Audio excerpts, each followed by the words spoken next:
மாங்காவும் பச்சை மிளகாவும் போட்டு இது மாதிரி சூப்பர் டேஸ்டியான தொக்கு பண்ணலாம் வாங்க. இது பிரேக்ஃபாஸ்ட்டுக்கு, லஞ்சுக்கு எல்லாத்துக்குமே ரொம்ப நல்ல சைட் டிஷ்ஷாக இருக்குங்க.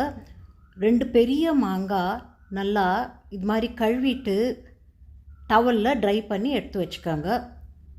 10 பச்சை மிளகா நல்லா கழுவிட்டு அதுவும் டவலில் நல்லா ட்ரை பண்ணி எடுத்துக்கலாங்க. 2 பெரிய பூண்டு நல்லா தோல் உரிச்சிட்டு அதுவும் ரெடி பண்ணி வச்சுக்கலாங்க.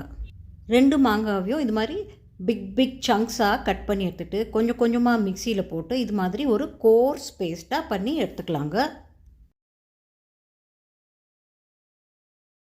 பச்சை மிளகா, பூண்டு, மஞ்சள், பெருங்காயம் எல்லாம் அதே மாதிரி கோர்ஸ் பேஸ்ட்டாக பண்ணிவிட்டு மாங்காய் கூட ஆட் பண்ணிக்கலாங்க.